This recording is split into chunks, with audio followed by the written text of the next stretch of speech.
Tell me, what's all this commotion about? It's the Denton and Sasquatch Show. This place is half talk show, half weird daycare. I love it. Reports of strong interference with radio. Here we go.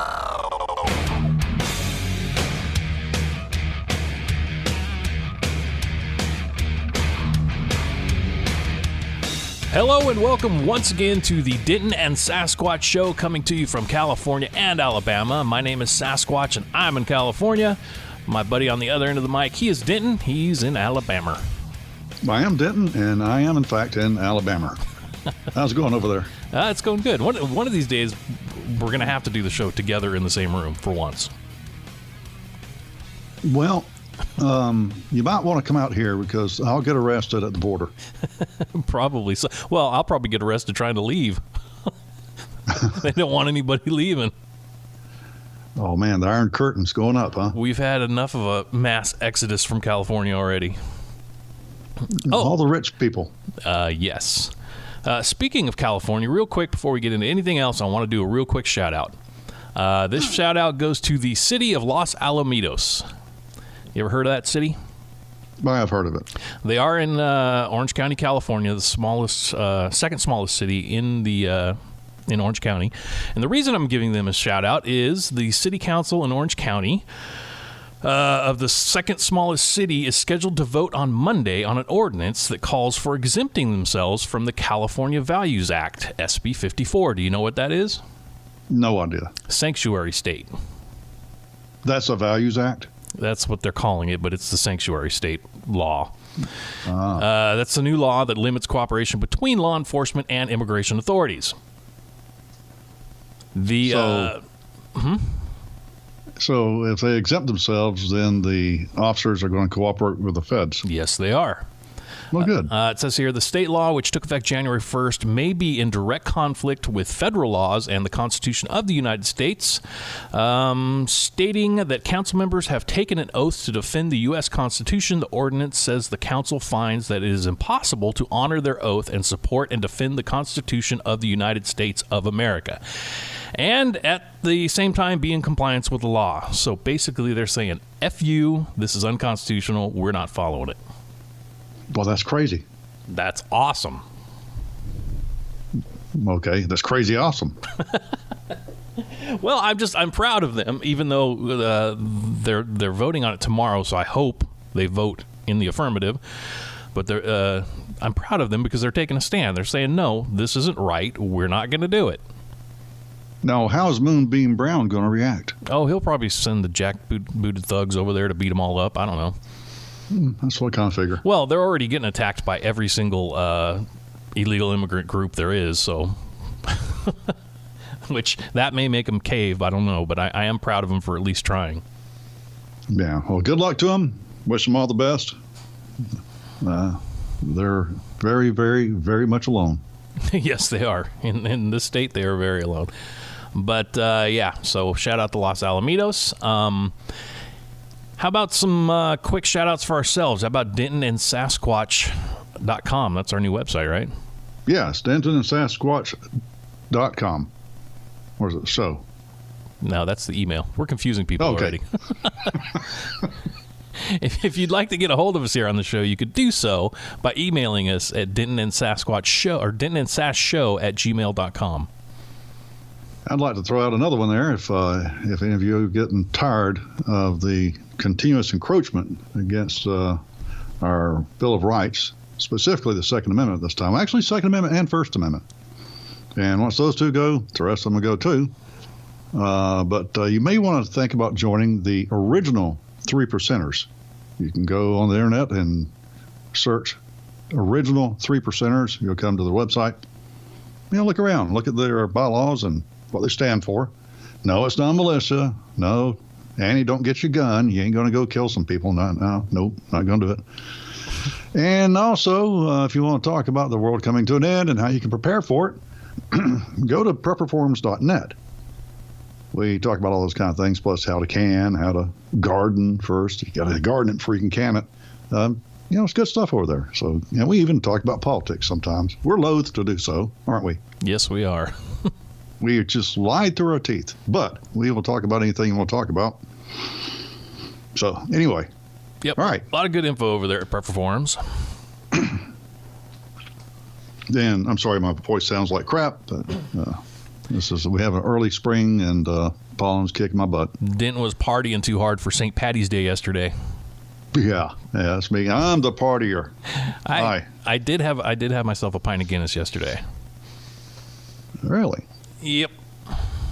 I had a cup of tea. Was it green tea at least? Yes, it was. All right. Well, there you go. That's in the Irish spirit. There I go. That's the Irish spirit. All right. Well, I wanted to start things off with smells. Well, I'm not pulling your finger, dude. This comes to us from the British journal Royal Society Open Science. It's a new study. Research published this week found that the degree of disgust that an individual feels when confronted by the smell of body odors rather accurately predicts his or her inclinations towards authoritarianism. Authoritarianism.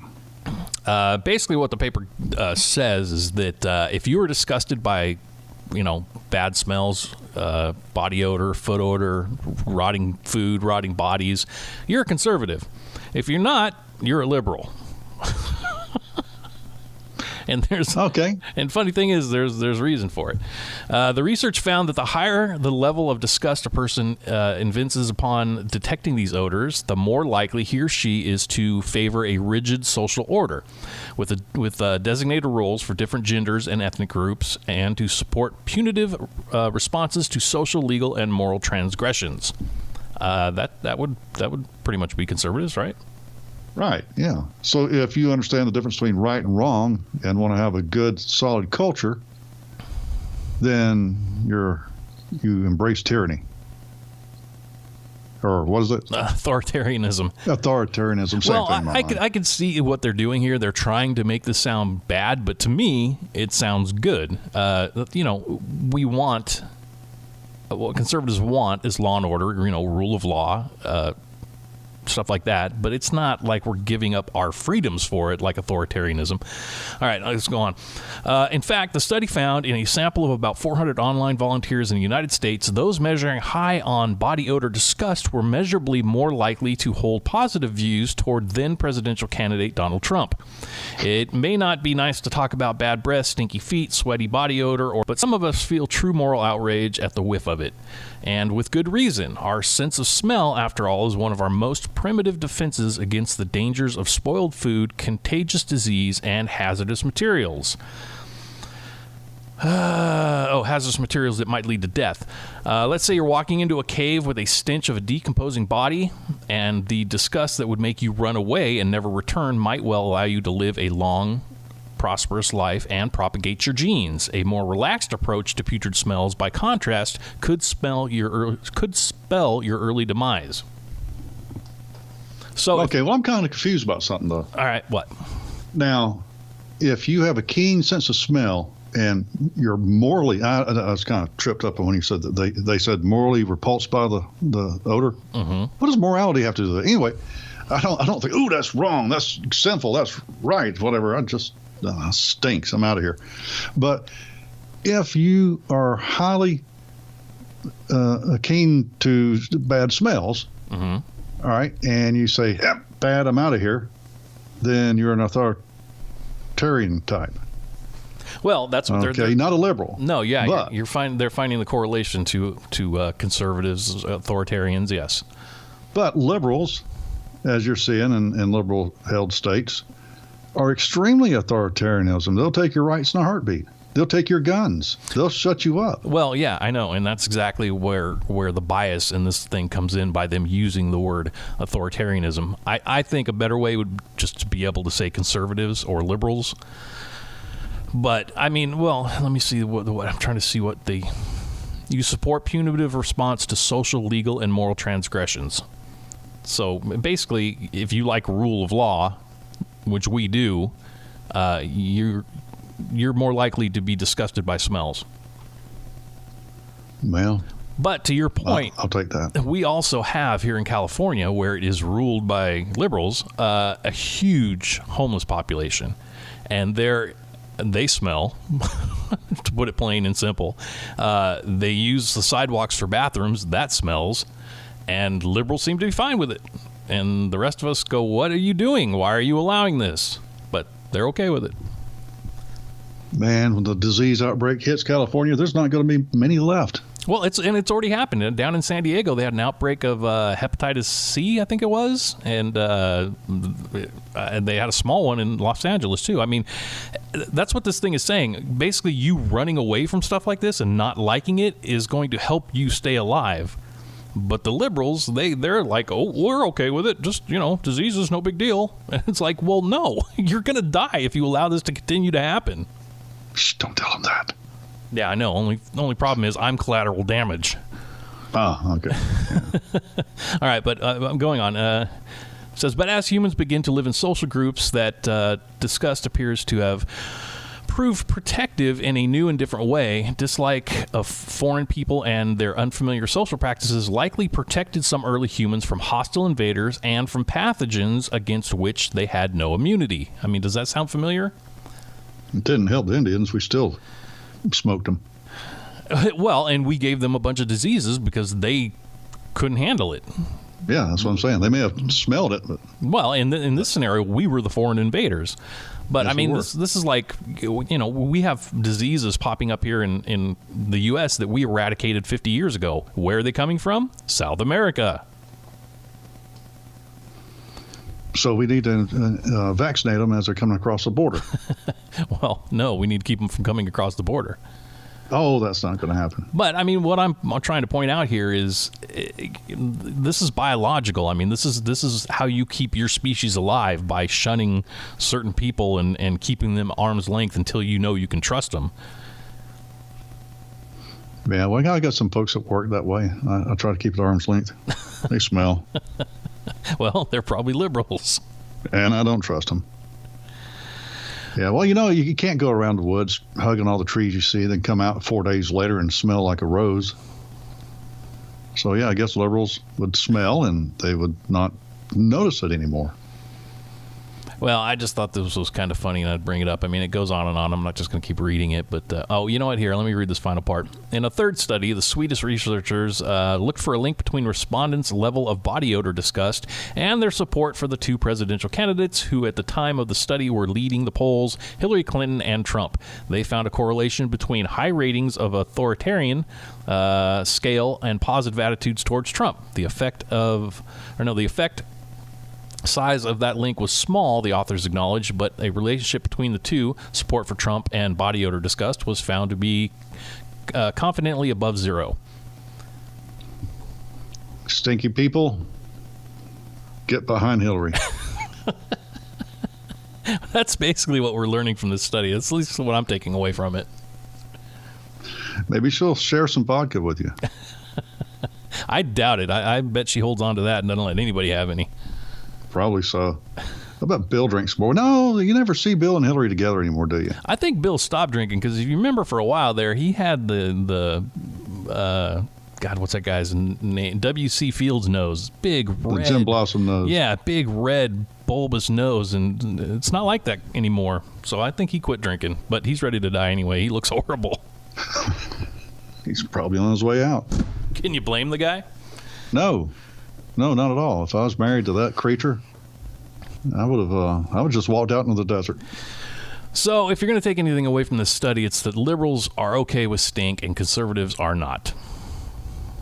Yeah, I hate stink. And I don't like liberals. Well, the two go hand in hand. They sure do. Okay. Would you like to discuss international scene now? Yes. Does it have anything to do with smells? Well, I think it smells to high heaven. I'm sure it does. Because one of the things is that, I don't know, you may have heard about the poisoning in Great Britain, that they're pinning on the Russians. Yes, I did. And the Russians are saying, no, we didn't do that, you bunch of bozos. Why would we do that? I don't know why you'd do it. I know why I'd do it if I were you, but they can't prove anything. I don't understand why they would use chemicals. Why would they use a nerve agent to assassinate somebody? My only guess would be kind of making a statement. It could be that. Otherwise, I'd prefer an ice pick to the back of the head. Well, I mean, it wasn't. Maybe I'm just making this up in my head, but wasn't there a thing that happened a long time ago with like a poison on the end of an umbrella stick to some? Yeah. Where somebody got whacked in Great Britain. It was a Russian. Yeah, and they just barely touched him, and he didn't even know. He died like 3 days later. A couple of years ago. Yeah, but this was affecting first responders even. No, I know, and that's why it's so crazy. Why didn't they just attack that single person or who they, their target, rather than affecting, other people around them? That's what's crazy. Right. Well, everybody is paying attention to that. I'm not. All right. So what are you paying attention to? Well, I'll tell you what I'm paying attention to. Syria. All right. Syria. This is serious. It's serious in Syria. Yes, and people aren't seeming to pay attention to this crap. I don't understand why. Everybody's jammed up. I mean, Russia is in there, United States is in there, Turkey is in there, and Turkey. I don't know if you saw Turkey with the Free Syrian Army went to Afrin, which was a Kurdish stronghold, to root out what they call terrorists, who happen to be our friends, our allies in the Syrian kill the ISIS bunch war. And they pretty much smoked them out. It's a YPG, which is a Kurdish, I can't remember what it stands for. You got YPG, then you got PKK, then you got PUK, and there's a bunch of, but these guys said that they're not going after Turkey. They're not fighting Turkey. They just want to defend their people there in Syria, and they were working with the United States. And the United States said, well, we think that the YPG is very important in that area to add security on the border of Syria. Well, President Erdogan heard that and immediately said, no, this is not going to happen. So the Turks, along with the Free Syrian Army, which, by the way, the Free Syrian Army are not good guys. I'll get to that in a minute. Went down there, and they went to Afrin, and they routed out the YPG. And they're looking like they're going to go to another town that doesn't matter. If I could even remember the name, it wouldn't make any difference because nobody else remembers the name or knows where it's at. But apparently we have American soldiers there, trainers, special forces types. So Turkey, a NATO ally, is attacking our allies and will possibly go where we have our own people there. Well, wasn't there just a thing recently where Russia attacked some of our guys? I think it was the other way around. We attacked Russian mercenaries. Oh, okay. Gotcha. Well, I knew there was something like that. Which brings us to another point. Russia has stated pretty much that, look, if you attack our Syrian allies again, we're going to attack your assets. Now, that sounds it's going to be leaving the proxy war world and going into the head-on conflict world. That doesn't sound too awful good to me. Now, the Free Syrian Army, just want to point out that they are brutal. That under Assad, before all this crap started, thank you, Obama and Hillary Clinton, before all this crap started with the Arab Spring, which is really the Muslim Spring, Syria, Assad wasn't a good guy. All right, he was pretty brutal to the Kurds, as a matter of fact. But he had Kurds there, he had Syrians there, not Syrians, Christians there, Druze that lived there, and it was a secular country. And so everybody were able to live peacefully amongst one another. Now, the Free Syrian Army, they're Al-Qaeda types. When they roll through, they enforce Sharia law, which was not enforced under Assad or his dad in Syria. So now people, you'll either abide by Sharia law or you're killed. So, and the Free Syrian Army was backed by the United States and the rest of the Western world. This is a jacked up place over there because, thank you, Obama and Clinton. Now, to touch on Erdogan again, because I find it a little bit annoying that he is a Muslim leader, and not just a Muslim leader, but he is a leader that's pushing Islam governance in Turkey. Turkey's no longer such a secular nation as it used to be. Now he's making it an Islamic State type place. He's wanting 57 Muslim nations, the OIC, to make an army together so they can besiege Israel. Wow, that would be fun. Yeah, that'll be a mess. Turkish newspaper close to President Recep Tayyip Erdogan and his ruling party is urging 57 Islamic nations to build a joint army specifically to attack Israel. Now, this is coming from a NATO member. Why they let him in, I don't know. Of course, now Erdogan wasn't the leader at the time, but to me, it would seem that it would be obvious that this Turkey, if you remember the slaughter of the Armenians during the Ottoman Empire, these people are not Westerners. They don't see the world as we do. And now, eventually, they have a leader that's taken them back to their Islamic roots. Well, and I think a big question is why isn't the United Nations stepping in and going, hey, this is not what we're down for, so why are you doing this? And stop it. Well, I don't know how they could do that.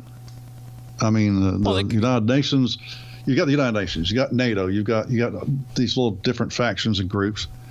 What's the United Nations supposed to say? And I don't know that because there's so many Muslim nations in the United Nations, would they even want to attack? Because the one thing, you can attack Christians and you can attack Israel, and that's politically correct. So I don't see the United Nations raising a bunch of sand over that. Well, I mean, if they're in the United Nations, they can say, hey, either knock this off or you cannot be in the United Nations anymore.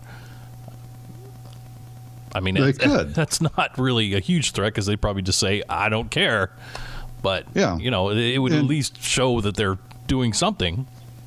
And since how they're members of the United Nations as well, and there's 57 of them, and they say, hey, we are a big chunk of your little group here, and we say, shut up. Take it to a Security Council vote. Russia is going to veto it. Okay? See what I'm saying? Yeah. So the United Nations ain't worth a spit. Anyway, now, more to it than this. You remember the little nerve agent thing where allegedly last year, and if you recall, I was kind of saying, no, this didn't happen the way they're saying it. The West was saying that the Syrian army used nerve agent against its own people. Mm-hmm. When we also knew that it was after an airstrike that this nerve gas was released. It's my contention that the nerve gas was released when the bomb struck it and mechanically opened it, and then it killed people. Because it doesn't make any sense why Assad would just arbitrarily say, I'm killing a bunch of people here. He was winning. You don't do extreme measures like that when you're winning. Well, unless you're a total psycho. But he's never really shown indication of being a total psycho. He's just, well, he is an Arab. But the point is that he's been firm. I wouldn't say fair, but he had a stable government, stable economy, stable people. Well, anyway, you know what I'm saying. Yeah, somewhat. Yeah. Well, now the Russians are warning that the U.S. is going to they're going to arm the so-called freedom fighters with the chemicals so that this can be done again, and that this will be used as a false flag for the Americans to go and attack the Syrian army. And I can kind of see some credence to that, because it seems like there's always some kind of false flag, something that just doesn't look right. You know what I'm saying? Yeah. I don't much like it. And we have ample reasons to not trust the State Department. And you say, well, Trump's in. Yeah, Trump's in, but there's a whole lot of leftovers still that, they're making a muck of things. But the Russians are also warning the United States against attacking the Syrian forces. And they're saying that if you do that, we are going to respond to you. So everything seems to be coming to a really nasty head there. You've got the Turks that are trying to carve out a piece of Syria. You got the Free Syrian Army that's trying to do pretty much exactly the same thing as the Islamic State was doing, and we're affording them that. Assad is being backed by Russia, of course. The Iranians have assets there, have people there fighting. This is a hodgepodge of a big mess, and I don't think it's being covered very well in the news, so I'm bringing this up. Well, of course, this could be. It's not being covered well in the news.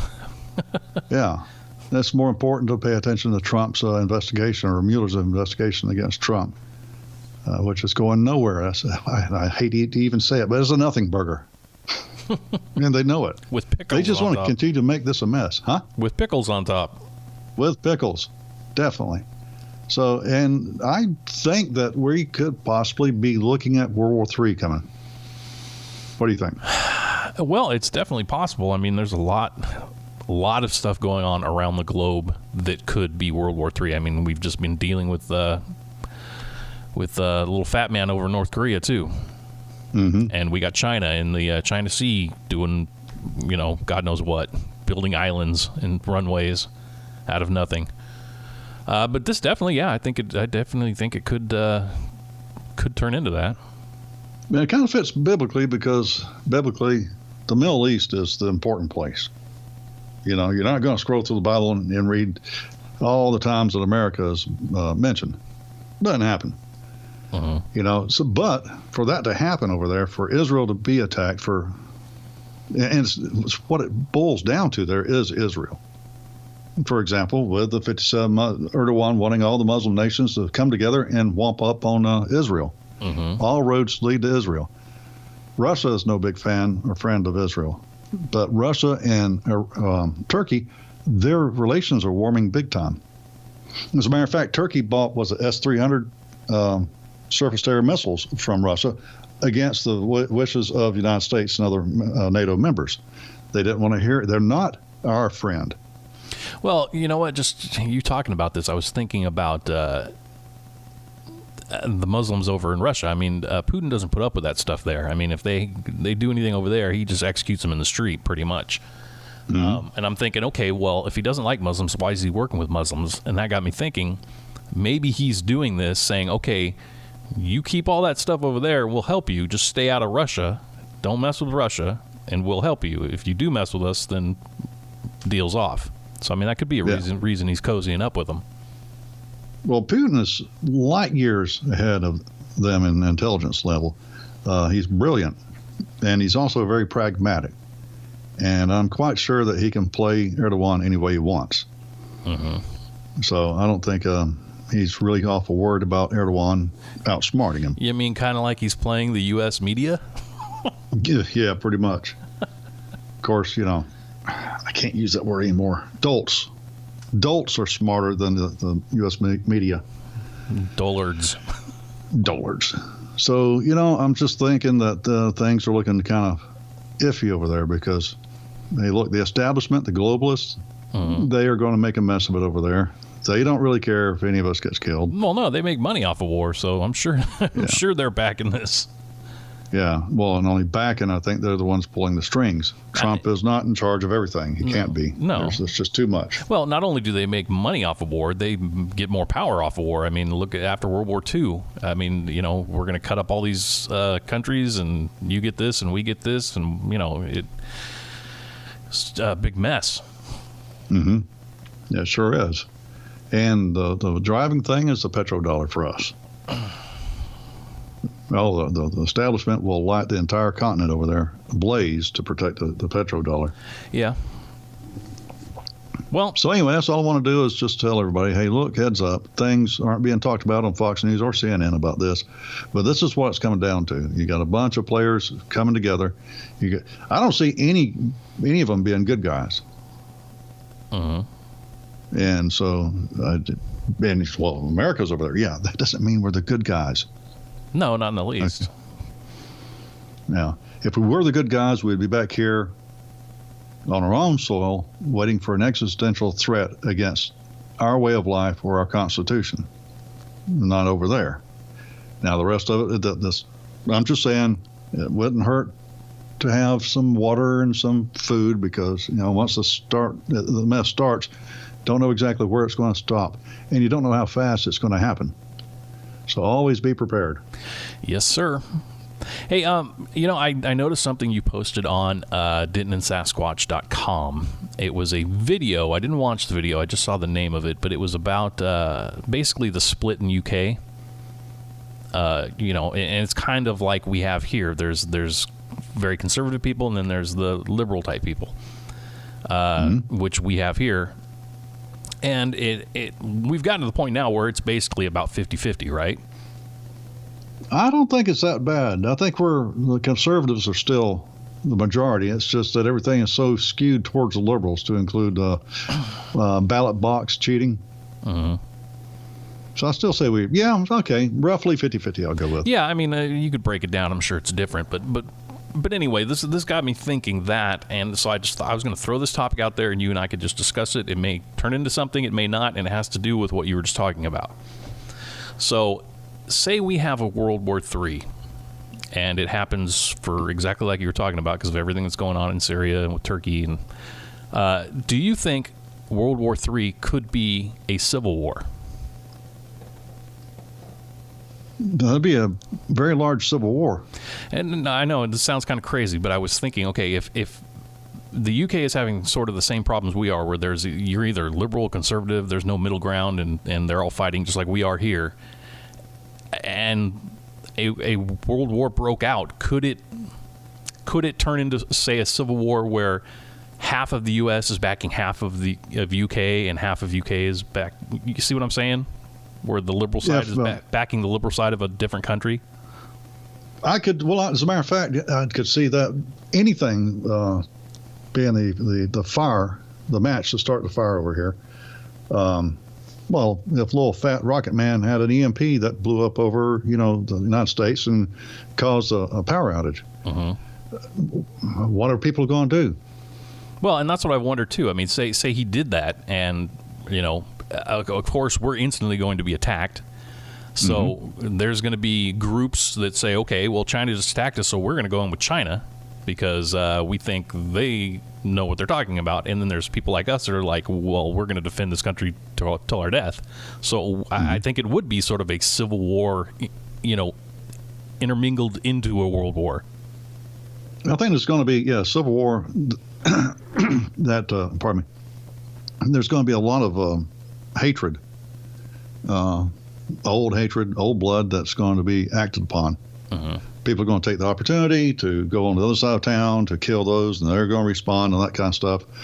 And then you look at California, you know better than I do, how many people don't speak English at all are going to take the opportunity to, Conquista? Reconquista. Take back the land, and kill you and everybody that looks like you, and bring all the people that looks like them and take back California. So, it'll be a civil war very easily. Heck, as a matter of fact, all we need is the EBT cards to go down for a week, and there's going to be a civil war.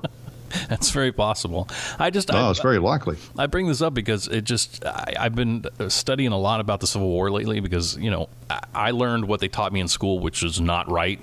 It's what they wanted me to know. But now that I've sort of been diving into it and learning more and more, what I see right now, at least in this country, is we are right where they were at the beginning of the Civil War, right before the Civil War. Two very different ideologies, and they can't and won't intermix, so there's going to be conflict. I mean, this is worse because we're living in the same cities, in the same states. Yeah, that's very true. There's not a north and a south. There's, I guess if you were going to divide it up, there's the flyover states in the middle, and then the two outsides. Yeah. I mean, even though I'm not a liberal, I just happen to be living in this area that's very liberal. But, if this were to happen, if it were all out Civil War, I'd have to leave and go join the flyover states because that's what I believe. You need to get the book. It's called The South Was Right. No, I got it. I've been reading it. Oh, really? Okay. Yeah. I've also been watching a couple documentaries on Amazon Prime or Netflix or something like that. I found that book to be very fascinating because it sourced newspaper articles Yeah. that made it very clear that the Yankees were as racist as anybody could be, whereas down here in the South, I mean, the white women, black women rode in the trains together with their kids playing, Mm-hmm. But we're the bad guys. Well, and as they say, the victor gets to write the history book. Yeah, that's true.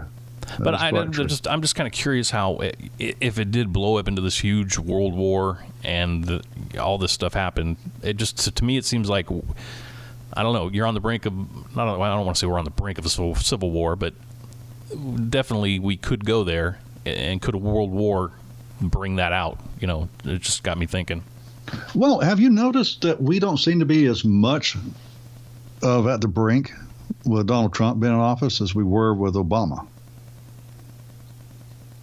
Yes. Yes and no. The yes is the truth. No, the media wouldn't let you think so. You don't hear about the attacks on each other. There was going on during Obama. To Obama, there's no such, the Obama administration, there's no such thing as a hate crime if there's a black attacking a white. Mm-hmm. Now I look for this stuff on the internet. I don't just use Google. I know how corrupt Google is, but I don't hear about that kind of stuff as much anymore. Sure, there's a few idiots on both sides. The only thing I hear about is, of course, the white extremists. Supremacists. Yeah, white supremacists and the Nazis. Yeah.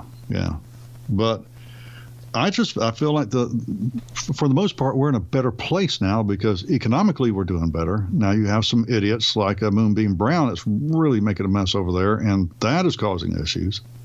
Yeah. I mean, you start taking people's guns away, like in Florida as well. They took a guy already. One guy has lost his weapons. Yeah, I saw that. That is wrong. That's what are we supposed to do next? I don't know. Join the NRA? Maybe so. Maybe that's the way to go.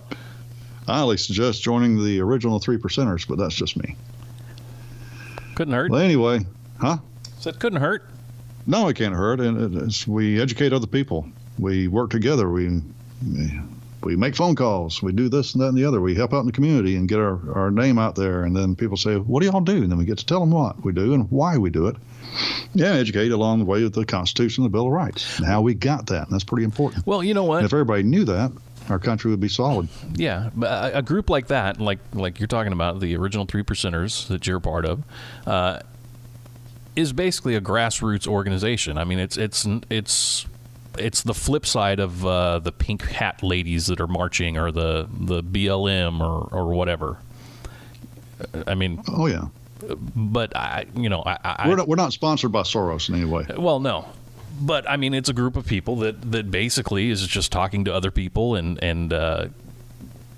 supporting and trying to educate people on their rights, basically. Yep. Yeah, and once a month we get together and do fun things. Like last month we built shelters out in the woods. That does sound fun. Yep, and I didn't get the first chigger ticker flea. I was pretty happy. Sometimes I build fortresses in my living room out of blankets. That's good. Yeah. Hey, Squatches can be lonely sometimes. Keep ourselves entertained.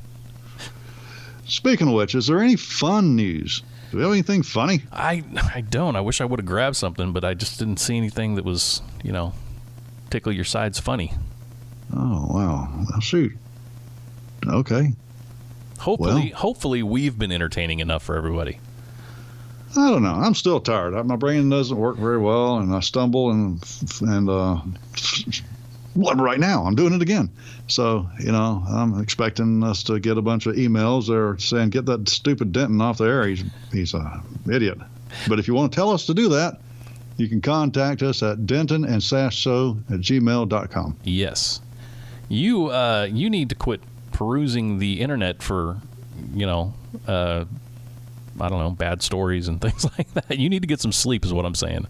Well, I need to figure out how to make my shoulders let me get some sleep. I don't say surgery because I ain't in the mood for it yet. Oh, there's going to come a day I'm going to be in the mood for it. I'm sure eventually you will. Yeah, the story you was telling me about when you had your surgery done, kind of put it off another year or two. I didn't mean to scare you away. You don't think of things until afterwards. You know, oh, crap, I always wipe with the right hand. I've never trained the left hand. Yes, but adapt and overcome, my friend. There's going to be crap all over the bathroom walls. Awesome.